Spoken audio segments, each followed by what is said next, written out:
Hey guys, आज की video में हम द फ्लैश के 9th सीजन के फर्स्ट एपिसोड के बारे में बात करेंगे। सो वीडियो को पूरा देख के चैनल को सब्सक्राइब भी जरूर कर देना। तो एपिसोड की शुरुआत में पिछले सीजन का छोटा सा रिकैप दिखाने के बाद लावा फेस तबाही मचाने लगता है। तो वह बैरी मतलब फ्लैश और उसकी टीम उसे हराते हैं। तो वो फ्लैश को वगैरह ये हर चीज का अंत है ऐसा बोल के फ्लैश शॉक होके लावा फेस के साथ उसके टीम वालों के भी आंखों में कुछ होके तुम हमें बचा नहीं सकते ऐसा बोल के मर जाते हैं। वैसे ही बैरी शॉक होके नींद से उठता है और उसकी साइड में उसकी माल इरिस भी होती है। तभी हमें वेब सीरीज का नाम दिखाया जाता है। उसके बाद बैरी और इरिस दोनों उठ के वो दिन 1 फरवरी बुधवार होता है। बैरी थोड़ी बातें करके तैयार वगैरह होके ऑफिस में जाता है। जॉय अड्डे पे सिसिल को चीजें हिलाने की पावर मिलती है तो वो उसको कंट्रोल करना सिखाते सिखाते वो कुछ सोचता है तो सिसिल बात करके फिर चेस्टर और जॉय उसे कंट्रोल करना सिखा के वो चीजें तोड़ती है। इरिस अपने ऑफिस आके उसके साथ एलेग्रा थोड़ी बात वगैरह करके मिस्टर कैट को सीसीसी मीडिया को मुंह मांगी कीमत में खरीदना चाहता है ऐसा बताती है, जिससे वो शॉक होकर थोड़ी सोच के मेरा फोन घर में रह गया है ऐसा बोल के चली जाती है। पुलिस स्टेशन में कैप्टन क्रैमर बैरी को ऑफिस में ले जाके बैरी खुद ही मैं सीएसआई डिवीजन में काम करना चाहता हूँ ऐसा बोल के क्रैमर उसके साथ बात करके मैं भी यही चाहती हूँ ऐसा बोलती है। तभी वहाँ एक पुलिस वाली आके शहर में हमला हुआ है ऐसा बताती है। तो क्रैमर इशारा दे के फ्लैश वहाँ से चला जाता है। मर्सर सब लोंडो को पेल के एक मशीन में से येलो कलर का बॉक्स निकालता है। तभी फ्लैश आके थोड़ी बात करके एलेग्रा उसे मर्सर के बारे में बता के फ्लैश मर्सर पे तगड़ा हमला करता है, लेकिन मर्सर वहाँ से गायब होके फ्लैश का वार उसी को लग के वो नीचे गिरता है। और वहाँ से जाने के बाद उस मशीन में कुछ करंट टाइप दिखता है। रात को इरिस बैरी को कैटको के ऑफर के बारे में पूछती है तो वो अपनी मैप बुक दिखा के अपने सपने के बारे में बता के मैं तुम्हें सेफ रखना चाहता हूँ, इस बुक की मदद से हम फ्यूचर देख सकते हैं, तुम प्रेग्नेंट वगैरह होगी ऐसी वैसी बातें करके एक्साइटेड होता है। लेकिन इरिस थोड़ी नाराज होके इसके बारे में कल बात करेंगे ऐसा बोल के दोनों सो जाती है। और दोनों सोने के बाद उनके बेड से वगैरह पर्पल कलर के छोटे छोटे लाइट निकलते हुए दिखाई देते हैं। अगली सुबह बैरी उठते ही बुक देख के बात करना चाहता है तो इरिस उसे नहाने भेज के खुद आईने में देख के रेडी होती है। और ऑफिस में जाने के बाद एलेग्रा फिर से कैटको के बारे में वही बात बताती है जो स्टार्टिंग में बताई, लेकिन इरिस को सब पता होता है तो एलेग्रा शॉक होके इरिस भी शॉक होती है कि ये सब मुझे कैसे पता। पुलिस स्टेशन में बैरी के साथ भी सेम चीज हो के वो भी शॉक होके क्रैमर के साथ बहस करके वहाँ पुलिस वाली आके शहर के हमले के बारे में बता के फ्लैश शॉक होके मर्सर के पास आके सेम चीज दिखती है। इरिस वगैरह चेस्टर के पास आके फोन से बैरी से बात करके बैरी मर्सर पे अलग हमला करके वहाँ ब्लास्ट होता है। वैसे इरिस और बैरी शॉक होके सो के उठ के थोड़ी शॉकिंगली बातें करके डेट देखते हैं तो 1 फरवरी बुधवार ही होता है, जिससे दोनों समझ जाते हैं कि वो टाइम लूप में है। जिससे वो लैब में चेस्टर के पास आके वहाँ वो उनकी बॉडी को स्कैन वगैरह करके तुम दोनों किसी टेकियन फीडबैक लूप के संपर्क में आ गए हो ऐसा बता के जॉय के पूछने पे बैरी उसे मर्सर के साथ फाइट वाली बात बताता है। तो चेस्टर उस मशीन के बारे में जान के ये एक रोमर एक्सेलरेटर है और अगर तुम्हारी स्पीड इसके साथ परस्पर क्रिया करती है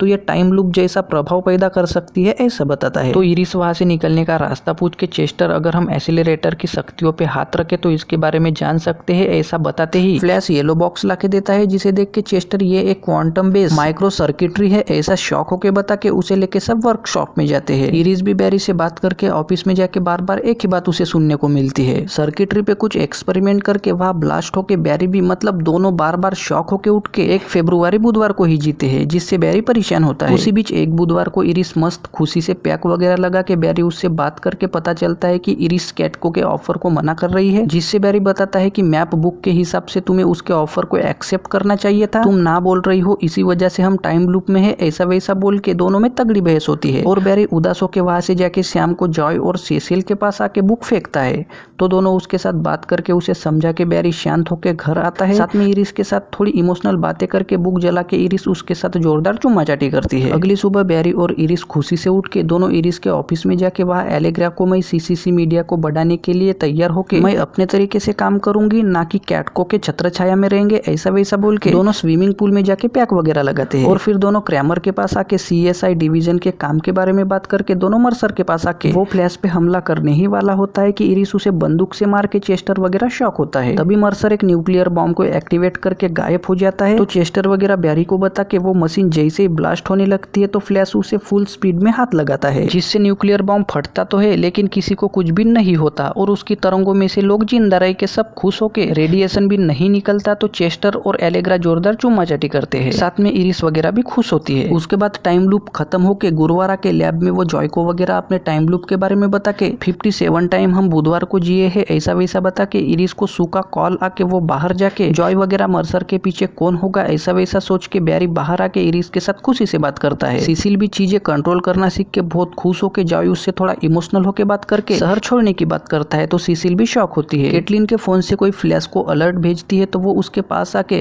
मैं सब बता दूंगी ऐसा बोलती है। तो बैरी अगर तुम फ्रॉस्ट और कैटलिन नहीं हो तो तुम कौन हो ऐसा पूछते ही हमें द फ्लैश का नाम दिखाया जाता है। उसके बाद मर्सर वो पीला बॉक्स लेके एक बिल्डिंग में आके उसे उसकी ब्लेड्स मिलके वहाँ पे एक शैडो आके उसमें से रेड करंट चमक के वो एक बार मैं फ्लैश के साथ काम करूंगा तो वो अकेला हो जाएगा ऐसा वैसा बोल के रेड करंट का बैटमैन का सिंबल बन के यही पे एपिसोड खत्म होता है। सो गाइस आई होप आपको ये वाला वीडियो पसंद आया होगा। अब वीडियो को लाइक करके चैनल को सब्सक्राइब भी जरूर कर देना।